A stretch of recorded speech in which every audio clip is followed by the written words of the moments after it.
दोस्तों क्वेश्चन का जो लेवल है उसे देख करके ऐसा प्रतीत हो रहा है कि आपका जो प्रश्न पूछे जाएंगे बोर्ड परीक्षा 12th क्लास के लिए वो सारे प्रश्न जो है वो मॉडल प्रश्न पत्र से ही रह सकते हैं। 5 सेट है, आपको सभी सेट को बनाना बहुत जरूरी है। आर्ट्स वाले बच्चे ध्यान देंगे, आज का जो ये आपका लेक्चर है वो पूरी तरीके से हिस्ट्री का जो मॉडल सेट 1 है उस पर है। सॉल्यूशन का जो है मैं आपको डिराइव करके आपका एक्सप्लेनेशन के साथ मैं बताने वाला हूँ। कंप्लीट सॉल्यूशन है, इस वीडियो में आपको अंत तक देखना जरूरी है, ठीक है। और कॉमर्स वाले विद्यार्थी, साइंस वाले विद्यार्थी, आप लोग ध्यान देंगे, आपके लिए भी वीडियो आने वाली है। फिजिक्स के लिए मैं दोस्तों इससे पहले वाले वीडियो आप लोग जाकर के देख सकते हो, मैंने सेट 1 सेट 2 का सॉल्यूशन दे दिया है, कंप्लीट सॉल्यूशन। आज का ये वीडियो है ये आपका होने वाला हिस्ट्री का, इसके बाद आपका आएगा जियोग्राफी का, फिर दोस्तों मैथमेटिक्स का आएगा, फिर बिजनेस मैथमेटिक्स, सभी विषयों का जो है मैं कंप्लीट सॉल्यूशन देने वाला हूँ। बस आप लोगों का काम है कॉपी कलम लेके बैठ जाइए और इंतजार करते रहिए, ठीक है। चलो अब जो है दोस्तों यहाँ पर हिस्ट्री डिपार्टमेंट वाले बच्चे ध्यान देंगे। सबसे पहले जो बच्चे चैनल को सब्सक्राइब नहीं किए चैनल को सब्सक्राइब कीजिए, क्योंकि दोस्तों इसका जब सेट 2 में लाऊंगा, हिस्ट्री का जब सेट 2 लाऊंगा का सॉल्यूशन, तब आपको सबसे पहले अपडेट मिल जाए, है ना। तो गाइस चैनल को सब्सक्राइब रखिए और साइड में जो बेल नोटिफिकेशन है उसको भी दबा दीजिए, ताकि मैं कोई भी अपडेट आती है जैक बोर्ड की तरफ से मैं आपको सबसे पहले अपडेट जरूर दूंगा, है ना। और अगर ये अपडेट आपको अगर चाहिए, ये पीडीएफ अगर चाहिए आपको, तो नीचे डिस्क्रिप्शन बॉक्स में टेलीग्राम ग्रुप का लिंक है, आप लोग ज्वाइन हो जाइए। इंस्टाग्राम का भी लिंक है, आप लोग मुझे फॉलो मैसेज कर सकते हो। चलिए शुरू करते हैं आज की इस विशेष वीडियो को। देखिए तो बच्चों, पढ़ाई में डाउट्स आ रहे हैं, घबराओ मत, इसका सोल्यूशन है डाउटनेट ऐप। जिस भी सवाल में आपको डाउट्स आ रहे हैं, सिंपली सवाल का आपको फोटो खींचना है, क्रॉप करना है और एकदम सॉल्यूशन मिलेगा 10 सेकंड के अंदर, वो भी बिल्कुल फ्री में। अब आप पूछिए अपने अनलिमिटेड सवाल, कहीं भी कभी भी, चाहे आपका क्लास 6ठी से 12वीं तक का हो, या आईआईटी जेई नीट का हो, या फिर दोस्तों सीबीएसई यूपी बिहार और भी अलग स्टेट बोर्ड का हो, सबका जो है दोस्तों instant solution physics chemistry math biology science के साथ आपको मिलेगा सिर्फ और सिर्फ डाउटनेट ऐप पर। साथ ही दोस्तों डाउटनेट पर चल रही है 9th से 12th आईआईटी जेई नीट की डेली लाइव क्लासेस, जिसका हिस्सा बनकर दोस्तों देश के सभी राज्यों के जो है बच्चे उन्होंने लाया रैंक 1। दोस्तों अभी डाउटनेट करें, डाउटनेट ऐप को डाउनलोड कीजिए गूगल पे।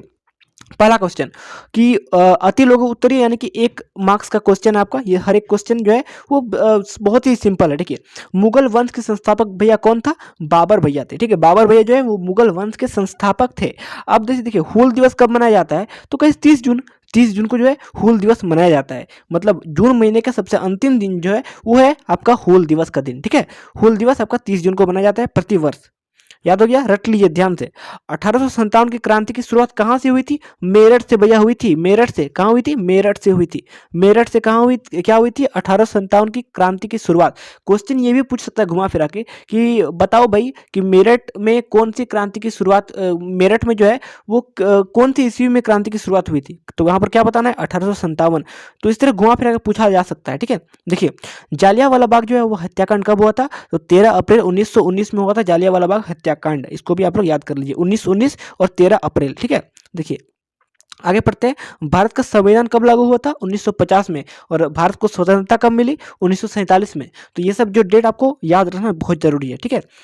तो यहाँ पर जो भारत का संविधान जो है वो आपका कब लागू होता है? 1950 में। तो भारत का संविधान के बारे में आप लोग बढ़िया ढंग से पढ़ लीजिएगा, उसके बारे में भी जो अंतिम क्वेश्चन उसी पर है ना, हिस्ट्री का। अगला क्वेश्चन देखिए, दक्कन के गांव में रैयतों ने कब बगावत की? तो यहाँ पर जो है इसका आंसर होगा 1872 से लेकर के 73 तक। 1872 से लेकर के 1873 तक दक्कन के गांव में रैयतों ने बगावत किया था, ठीक है। मंगल पांडे ने कहाँ विद्रोह किया था? दोस्तों मंगल पांडे जो थे वो उन्होंने कहाँ पर विद्रोह किया था? तो गाइस बैरकपुर, बैरकपुर, ठीक है। बैरकपुर आपको याद रखना है। बैर गाइस होता है ना, बैर जो आप लोग खाते हो सरस्वती पूजा में, ठीक है। तो बैरकपुर, बैरकपुर, ठीक है। तो ये आपको याद रह गया। चलो अगला क्वेश्चन देखते हैं। अकबरनामा पर संक्षिप्त टिप्पणी दे। दोस्तों ये जो लघु उत्तरीय प्रश्न है ना, इसकी संख्या काफी ज्यादा है और काफी बड़ा बड़ा दोस्तों अब आप लोग को लिखना पड़ सकता है, ठीक है। मुझे तो नहीं लगता है कि 1.5 घंटे का जो ये प्रश्न हो सकता है, मुझे जहां तक लगता है ये 2 घंटे का कम से कम होना चाहिए। और आर्ट्स वाले स्टूडेंट थोड़ी तेजी आप लोग जरूर दिखाइएगा इस परीक्षा में, ठीक है। हो सकता है टाइम बहुत कम है आप सबके लिए ना। देखिए क्या है इसका आंसर कि अकबरनामा मुगल बादशाह अकबर के दरबारी विद्वान अबुल फजल द्वारा लिखा गया इतिहास प्रसिद्ध ग्रंथ है। अकबरनामा भैया क्या थे? एक जो है मुगल बादशाह अकबर के दरबारी विद्वान अबुल फजल, अकबर के जो दरबारी थे विद्वान अबुल फजल के द्वारा लिखा गया जो एक ग्रंथ था, ये अकबरनामा, है ना। ये वो था। उसके बाद आगे पढ़ते हैं। अकबरनामा का शाब्दिक अर्थ है अकबर की कहानी। तो इसका मतलब तो होता है क्या? अकबर की कहानी। इसको कौन लिखा था? कि अकबर के दरबारी विद्वान अबुल फजल ने लिखा था। अब देखिए आगे पढ़ते हैं। यह अकबर के शासन काल में लिखा गया प्रमाणित इतिहास है, क्योंकि लेखक को इसकी बहुत सी बातों की निजी अधिकार थी, जानकारी थी, समझ में आ रहा है ना, और सरकारी कागजों तक उसकी पहुंच थी। ठीक है, आगे पढ़ते हैं, ध्यान से देखिए। 1857 की जो क्रांति हुई थी के तत्कालीन कारणों का वर्णन करें। दोस्तों यहाँ पर जो 1857 में जो भी क्रांति हुआ था, उसका क्रांति भैया कौन कराया था? देखिए ये क्वेश्चन मैंने आपको पहले बताया था, किसने कहा था भैया? मेरठ। कहाँ से हुई थी शुरुआत? मेरठ में हुई थी। अब उसी तरह कुछ क्वेश्चन यहाँ पर 1857 की क्रांति के तत्कालीन कारण का वर्णन कीजिए। देखिए, तात्कालीन कारणों में चर्बी वाले कारतूस प्रमुख हैं। ठीक है, चर्बी वाले जो कारतूस थे वो प्रमुख थे, इंपॉर्टेंट थे, जो 1857 की क्रांति के होने का प्रमुख कारण था, है ना। इसका जो कारण क्या था? चर्बी वाला करतूस। चर्बी वाला करतूस जो था वो प्रमुख कारण था 1857 का क्रांति का। ये बात आप लोग नोट कर लीजिएगा। ये इसका आंसर इतना ही है, लेकिन आपको लिखना थोड़ा बढ़िया है, ताकि क्योंकि क्वेश्चन जो है 3 मार्क्स का है मे बी। चर्बी वाले कारतूस में ब्रिटिश शासन द्वारा हिंदू एवं मुसलमानों सिपाहियों की धार्मिक मर्यादा को ठेस पहुंचाने का प्रयास किया था। ठीक है, इसलिए जो है 1857 की जो क्रांति है वो हुआ था। आगे पढ़ते हैं। असहयोग आंदोलन के कारण बताएं। तो यहाँ पर बताना है सिंपली असहयोग आंदोलन का जो कारण है वो क्या था, क्यों, किस कारण से असहयोग आंदोलन जो वो हुआ था। दोस्तों आपको पता हो कि असहयोग आंदोलन का जब नाम होता है, जिक्र होता है, तो सबसे पहले हमारा बात किस पे होता है गाइस? गांधी जी का जिक्र होता है। क्यों? असहयोग आंदोलन के ऊपर। ठीक है, तो अब क्यों होता है, चलो इसको पढ़ते हैं। असहयोग आंदोलन गांधी जी के द्वारा चलाया जाने वाला यह प्रथम जन आंदोलन था। यह प्रथम जन आंदोलन था। ठीक है, इसमें असहयोग और व्यास काल की निजी अपनाई गई थी। इस आंदोलन का व्यापक जन आधार था। शहरी क्षेत्र में मध्यम वर्ग तथा ग्रामीण क्षेत्र में किसानों और आदिवासियों को इसका व्यापक समर्थन मिला। दोस्तों यहाँ पर ये हुआ क्या था? मेनली जो ग्रामीण क्षेत्र में जो किसान थे, आदिवासी थे, उन सबों के लिए जो है समर्थन के लिए ये असहयोग आंदोलन चलाया गया था। सहयोग मतलब क्या? सहायता, है ना। सहयोग मतलब सहायता और असहयोग मतलब वही, समझ में आ रहा है ना। चलो आगे पढ़ते हैं। देखिए आगे देखिए थोड़ा सा यहाँ पर और आदिवासी समर्थन मिला। इसमें श्रमिक वर्ग की भागीदारी थी, श्रमिक जो वर्ग थे उनको भी भागीदारी थी। इस प्रकार यह प्रथम जन आंदोलन बन गया। तो दोस्तों ये जो असहयोग आंदोलन, इस पर तब टिप्पणी इतना ही लिखना है। तो आपको छोटा मतलब देखिए, जितना शॉर्ट और बढ़िया तरीके से लिखो उतना बेहतर है ना। सही उत्तर बस लिखिएगा। आगे पढ़ते हैं। मौलिक अधिकारों के बारे में बताएं। दोस्तों यहाँ पर मौलिक अधिकार जो है उनके बारे में बताना है। तो मौलिक अधिकार आपको पता होगा दोस्तों कि किस लिए होता है? जातिवादी के बारे में होता है, भाषा के बारे में होता है, वो सब जो है उच्च नीच जाति होता है ना, समझ में आ रहा नहीं, रंग भेद। ठीक है, मौलिक अधिकार भारतीय संविधान का अभिन्न अंग है। सभी नागरिकों के बुनियादी मानवाधिकारों और को मौलिक अधिकारों के रूप में परिभाषित किया गया है। संविधान के भाग 1 में यह कहा गया कि किसी भी व्यक्ति के लिंग, जाति, धर्म, पंथ या जन्म स्थान की स्थिति के आधार पर भेदभाव ना करे। दोस्तों यहाँ पर होता है ना कि आजकल ये सिस्टम चलाया गया है कि लड़का लड़की पे भेदभाव होता है एक तरह से, जाति पाति में, कि आप वो कास्ट के हैं, हम ये कास्ट के हैं, समझ में आ रहा है ना। धर्म के ऊपर कि मैं हिंदू धर्म का हूँ, आप मुसलमान धर्म के, पंथ के आधार पर या जन्म स्थान की स्थिति के आधार पर कि आप वहाँ पर जन्म लिए, हम यहाँ पर, तो हम लोग जो है एक दूसरे से बातचीत नहीं करेंगे, समझ में आ रहा है ना, अलग अलग रहेंगे। तो वो जो है मौलिक अधिकार में जो अधिकार है वो मेनली ये है। आगे पढ़ते हैं। क्वेश्चन नंबर 12, स्थायी बंदोबस्त की विशेषताओं के बारे में बताएं। देखिए, स्थायी बंदोबस्त की विशेषताओं के बारे में जो बताना है, सिंपली यहाँ पर देखिए मैंने लिखा हूँ, ध्यान से पढ़ते हैं। स्थायी बंदोबस्त में सबसे ज्यादा लाभ जमींदारों को हुआ है। वे जमीन के वास्तविक स्वामी बन गए, मतलब जमीन के जो है मालिक जिसको बोल सकते हैं या वह स्वामी, वो बन गए, और उनका यह अधिकार वंशानुगत था। यह वर्ग भारत में ब्रिटिश साम्राज्य की जड़ को मजबूत करने में सहयोग करने लगे। मतलब जो आपको पता होगा कि ब्रिटिशर जो है वो इंडिया आए थे कब्जा करने के लिए। अब जैसे ही जो है जमीन वाले जो मालिक बन गए थे, स्वामी लोग, उनको जो है सहयोग मिलने लगा ब्रिटिश का। ठीक है, दूसरी ओर भूमि पर स्थायी स्वामित्व ही जाने से वे कृषि विकास के कार्य में रुचि लेने लगे, जिससे उत्पादक में वृद्धि होने लगी। इससे दोस्तों क्या होने लगा, सिंपली कि जो कृषि क्षेत्र में जो है वो विकास का जो है दर वो भी बढ़ गया। आगे पढ़ते हैं। ठीक है, कि पानीपत के प्रथम युद्ध पर संक्षिप्त टिप्पणी लिखी। दोस्तों पानीपत का जो प्रथम युद्ध था, क्वेश्चन में 13 है, ठीक है, उस पर जो है संक्षिप्त टिप्पणी हमें लिखना है। तो चलो ध्यान से संक्षिप्त टिप्पणी भैया लिखते हैं। तो फर्स्ट बैटल ऑफ पानीपत, अप्रैल 1526 ईस्वी में पानीपत का प्रथम युद्ध पानीपत नामक स्थान में जहीर उद्दीन बाबर एवं इब्राहिम सादी के मध्य लड़ा गया। ठीक है, तो गाइज यहाँ देखिए सारी में लोदी में भी इब्राहिम लोदी, ठीक है, इब्राहिम लोदी यहाँ पर होगा। इसे आप लोग वेरीफाई कर लीजिए। तो यहाँ से कब हुआ था फर्स्ट बैटल ऑफ पानीपत? 1526 ईस्वी में पानीपत का प्रथम युद्ध हुआ था, पानीपत में हुआ था, ठीक है। और दो लोगों के बीच लड़ा गया था, जहीर उद्दीन बाबर और इब्राहिम लोदी के बीच, ठीक है। आगे पढ़ते हैं। पानीपत वह स्थान है जहां 12वीं शताब्दी के बाद के सभी निर्णायक युद्ध लड़े गए थे। पानीपत के प्रथम युद्ध के बाद ही भारत में बाबर द्वारा मुगल साम्राज्य की नींव रखी गई। आगे पढ़ते हैं। पानीपत का युद्ध उन सभी लड़ाइयों में एक थी जिसमें मुगलों द्वारा बारूद, आग्नेयास्त्रों और तोपों का प्रयोग किया गया था। दोस्तों इसमें जो है पानीपत का युद्ध में भी जो है आग्नेयास्त्रों यानी कि बारूद एक तरह से बोल सकते हैं, बंदूक हो गया, बारूद हो गया, ठीक है। अब तोप जिसमें बम उम फोड़ा जाता है, ठीक है, ऐसे नहीं रहता है जैसे टैंक जैसा, समझ में, उसको टॉप बोला जाता है, ठीक है। तो कुछ इस प्रकार से इसका आंसर हमारा हो गया। अब देखिए देखिए मैंने यहाँ पर जो क्वेश्चन है जितने मार्क्स का है उसी प्रकार से मैं आंसर लिखा हूँ और आपको इतना ही लिखना है। देख लीजिए 13 नंबर का आंसर ये है ना। चलो आगे देखते हैं क्वेश्चन नंबर 14 जो उसको ध्यान से पूरा कर देखते हैं। पीडीएफ चाहिए तो गाइस नीचे डिस्क्रिप्शन बॉक्स में टेलीग्राम को लिंक है, आप लोग मुझे मैसेज कीजिएगा पर्सनल में। और क्या है कि आप लोग चैनल को सब्सक्राइब भी कर लीजिए अगला अपडेट के लिए। फरमिंगर की 5वीं रिपोर्ट क्या है, यहाँ पर बताना है कि फरमिंगर की जो है वो 5वीं रिपोर्ट क्या थी। जब ब्रिटिश का भारत पर राज था दोस्तों, जब ब्रिटिश में जो है भारत वाले कब्जा दोस्तों जब भारत में जो है ब्रिटिश वाले कब्जा कर ली थे, तब उस समय एक रिपोर्ट प्रस्तुत की गई थी संसद में, जिसे ब्रिटिश की 5वीं रिपोर्ट कहा जाता था। तब एक जो है रिपोर्ट प्रस्तुत की गई थी जिसको तो पार्लियामेंट है ना, संसद में जो है जिसको बोला जाता है क्या कि 5वीं रिपोर्ट कहा जाता था। इस रिपोर्ट के अंतर्गत भारत में ईस्ट इंडिया कंपनी द्वारा किए जाने वाले क्रियाकलापों तथा उनका पूरा विवरण रहा करता था, ठीक है। ईस्ट इंडिया कंपनी का जो है वो पूरा विवरण रहा करता था। आगे पढ़ते हैं।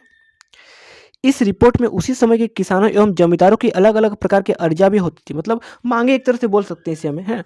उसमें जो है किसान जो रहते थे, किसान और जमींदार मतलब जमीन के जो मालिक रहते थे, उनका जो है अलग अलग अपना मांग रहता था कुछ, तथा कलेक्टर द्वारा बनाई गई अलग अलग पत्र लेख तथा राजस्व विभाग से संबंधित कुछ महत्वपूर्ण बिंदु भी थे और कुछ राजस्व विभाग का लेखा जोखा भी था। तो गाइस कुछ इस प्रकार से जो हमारा आंसर वो 14 वो कंप्लीट हो चुका है, आप लोग यहाँ पर नोट कर सकते हो आराम से, है ना।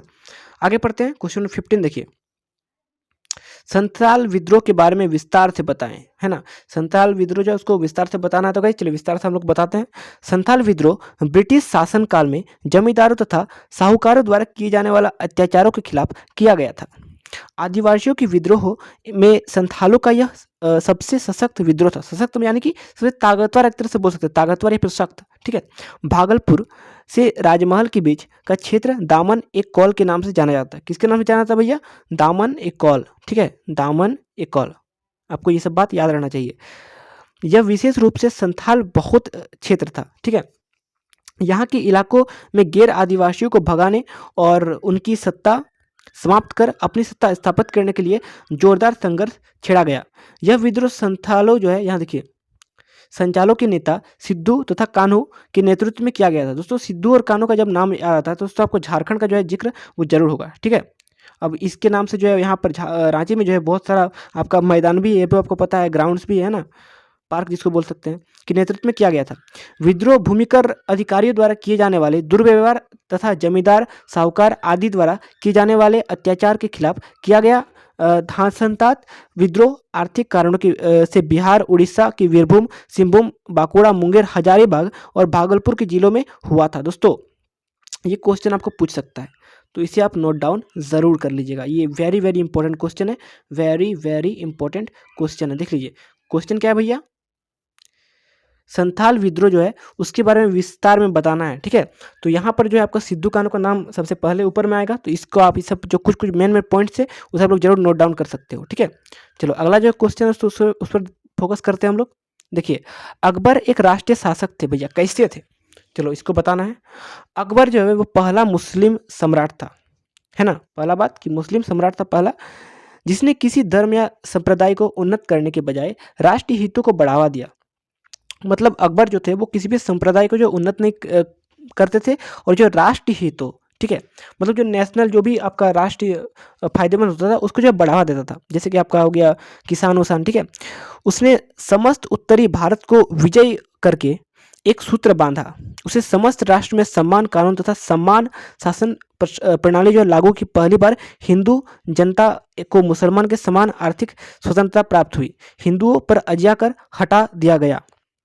दीन ए इताही अकबर का धार्मिक सहनशीलता की चरण सीमा थी। उसने यह धर्म हिंदू मुसलमानों की एकता के लिए स्थापित किया था। किसको दोस्तों? दीन ए इताही। इसको आप लोग, ये क्वेश्चन जो है पूछ सकता है ऑब्जेक्टिव में, तो आप लोग ये सब जो है पॉइंट्स को ध्यानपूर्वक पढ़ सकते हो आप लोग, है ना। दीन ए इताही। आगे पढ़ते हैं। अब देखिए दोस्तों, क्वेश्चन में जो 17, 18, 19, इसका भी आंसर मैंने आपको दिखा रहा हूँ। क्वेश्चन में 17 देखिए क्या है। सबसे पहले, स्वतंत्रता आंदोलन में महात्मा गांधी की भूमिका का वर्णन करें। दोस्तों यहाँ पर सिंपली जो है स्वतंत्रता आंदोलन में जो है वो महात्मा गांधी का भूमिका क्या थी उसको वर्णन करना है। तो चलो मैंने वर्णन करता हूँ। ये देखिए, महात्मा गांधी के जो है सबसे पहले पढ़ते हैं इसमें क्या लिखा गया। महात्मा गांधी का भारत राष्ट्रीय आंदोलन में अहम योगदान रहा है। जनवरी 1915 में गांधी जी दक्षिण अफ्रीका से भारत लौट आए थे। कहाँ से लौटे थे? दक्षिण अफ्रीका से 1915 में। इससे पहले उन्होंने दक्षिण अफ्रीका में शोषण, अन्याय एवं रंगभेद की नीति के विरुद्ध सत्याग्रह आंदोलन किया था। सबसे पहले उन्होंने क्या किया? सत्याग्रह आंदोलन। क्यों किया था भैया? आपका अफ्रीका में शोषण, अन्याय और रंगभेद के खिलाफ। ठीक है।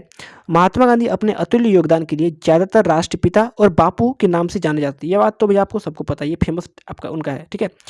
वे एक ऐसे महापुरुष थे जो अहिंसा और सामाजिक एकता पर विश्वास करते थे। उन्होंने भारत में ग्रामीण भागों के विकास के लिए आवाज उठाई थी। उन्होंने भारतीयों को स्वदेश, जो यहाँ पर देखिए स्वदेश वस्तुओं के उपयोग के लिए प्रेरित किया था और बहुत से सामाजिक मुद्दों पर भी उन्होंने ब्रिटिशों के खिलाफ आवाज उठाई। वे भारतीय संस्कृति से अछूत और भेदभाव की परंपरा को नष्ट करना चाहते थे। बाद में वे भारतीय स्वतंत्रता अभियान में शामिल होकर संघर्ष करने लगे। भारतीय इतिहास में वे एक ऐसे महापुरुष थे जिन्होंने भारतीय की आज़ादी के सपने को सच्चाई में बदला। इस शोध पत्र में महात्मा गांधी के आंदोलन का अध्ययन किया गया है। दोस्तों ये जो है यहाँ पर सिंपली इसका आंसर है हमारा क्वेश्चन नंबर 17 का। अब दोस्तों इसमें जो आप लोग अपना अपने से भी कुछ और भी ऐड कर सकते हो स्वतंत्रता आंदोलन के विषय पे। ठीक है, आगे पढ़ते हैं।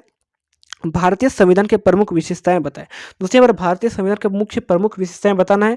वैसे है तो बहुत सारी, बट मैंने जो 3 पॉइंट्स लिखे हुए हैं, 3 बिंदु जिसको मैं आपको बताता हूँ। देखिए, पहला पॉइंट दोस्तों क्या है कि विशालतम संविधान, सबसे बड़ा संविधान है भैया विश्व का। ठीक है। सामान्यतम संविधान का आकार अत्यंत छोटा होता है। संविधान में मोटी मोटी बातों का उल्लेख कर दिया जाता है और अन्य बातें वयन के लिए छोड़ दी जाती है। लेकिन भारत का संविधान इतना अपवाद है। भारत के संविधान का आकार न तो अत्यधिक छोटा रखा गया है और ना ही अत्यधिक बड़ा। हमने सभी आवश्यक बातें समाहित करते हुए संतुलित आकार कर रखा है। संविधान के मूल प्रारूप में 22 भाग, 395 अनुच्छेद तथा 9 अनुसूचियां। देखिए 22 भाग है, 22 भाग है, 22, 395 और 9, ये आपको याद रखना है। 22, 395 भैया और 9, 22 भाग, 395 अनुच्छेद और 9 अनुसूचियाँ। तो ये बात को आपको याद रखना है। ये हो गया आपका पहला बिंदु। सेकंड बिंदु पर फोकस करते हैं कि सर्वप्रभुत्व संपन्न लोकतांत्रिक गणराज्य की स्थापना। ठीक है, हमारे संविधान का प्रमुख लक्षण सर्वप्रभुत्व लोकतांत्रिक गणराज्य को स्थापना है। इसे सर्वप्रभुत्व संपन्न इसलिए कहा गया है क्योंकि इसकी संप्रभुता किसी विदेश सत्ता में निहित नहीं होकर भारत की जनता में निहित है। ठीक है, यह बाहरी नियंत्रण से पूरी तरह से मुक्त है। अपनी आंतरिक एवं बाहरी नीतियाँ का जो निर्धारण है एवं नियंत्रण स्वयं भारत ही करता है। भारत में लोकतंत्र की स्थापना की गई है जहाँ शासन का जो है जनता के हाथों में सुरक्षित है। यहाँ प्रजातंत्र की इस कसौटी पर खरा उतरता है कि यहाँ जनता जो है भारतीय जनता के लिए और जनता संचालित है। इसका मुख्य उद्देश्य लोक कल्याण है। ठीक है, तो इस चीज़ को भी पॉइंट डाउन कर सकते हो। जो थर्ड पॉइंट है हमारा उसको पढ़ते हैं। समाजवाद एवं धर्म निरपेक्षता। हमारा संविधान समाजवाद एवं धर्म निरपेक्षता का पोशाक है। ठीक है, यह राष्ट्रपिता महात्मा गांधी समाजवादी समाज की संरचना की स्वप्न को साकार करता है। इसकी प्रस्तावना में सामाजिक, आर्थिक और राजनीतिक जो न्याय का अवगाहन किया गया है। सभी प्रकार के विभेदों को जो समाप्त कर समता के सिद्धांत का प्रतिपादन करता है। संपत्ति के अधिकार को मूल अधिकारों के अध्ययन पर निकालकर साधारण संवैधानिक अधिकार के रूप में प्रतिस्थापित करना सामाजिक स्वरूप की पुष्टि करता है। संविधान में प्रत्येक नागरिक को सामाजिक, आर्थिक और राजनीतिक न्याय का वचन दिया गया है। मतलब सामाजिक, आर्थिक और राजनीतिक आप लोग समझ सकते हो। ठीक है, तो कैसे कुछ इस प्रकार से यहाँ पर आप लोग इस बिंदु को भी लिख सकते हो। अब जो है अगला क्वेश्चन देखिए, जो सबसे आखिरी क्वेश्चन है, अंतिम क्वेश्चन, भारत के विभाजन के प्रमुख कारणों का उल्लेख करें। अब गाइस सबसे पहले क्वेश्चन को समझते हैं कि विभाजन गाइस मतलब टुकड़ा। ठीक है, मान लीजिए ये गाइस भारत है। ठीक है, ये आपका यहाँ से हो गया विभाजन। ये आपका अभी जम्मू कश्मीर जो है उस पर अभी ये चल रही है भाई पाकिस्तान वाले, है ना। तो जो है विभाजन का जो है मुख्य कारण, तो उस टाइम जो विभाजन हुआ था भारत, है ना, उसका मुख्य कारण क्या था? चलो पढ़ते हैं ध्यान से। यहाँ देखिए, हाँ, तो यहाँ जो है दोस्तों मुख्य कारण कुछ इस प्रकार से है हमारे सामने। सबसे पहले पहला कारण दोस्तों कुछ ये है, मुस्लिम लीग स्थापना एवं मुस्लिम सांप्रदायिकता, ये पहला कारण है। तो आप लोग इसे अच्छे तरीके से पढ़ सकते हो, ठीक है। सेकंड कारण दोस्तों पाकिस्तान की मांग, इसके पढ़िएगा। माउंटबेटन का प्रभाव, थर्ड कारण, लिखना है, ऐसा सबको लिखना है, ठीक है। और जो अंतिम था वो कांग्रेस की त्रुटिपूर्ण एवं दुर्बल नीति। तो ये जो चार जो पांच कुल प्रमुख कारण है जिसके लिए जो है भारत जो है विभाजित हुआ था। समझ में आ रहा है कि नहीं?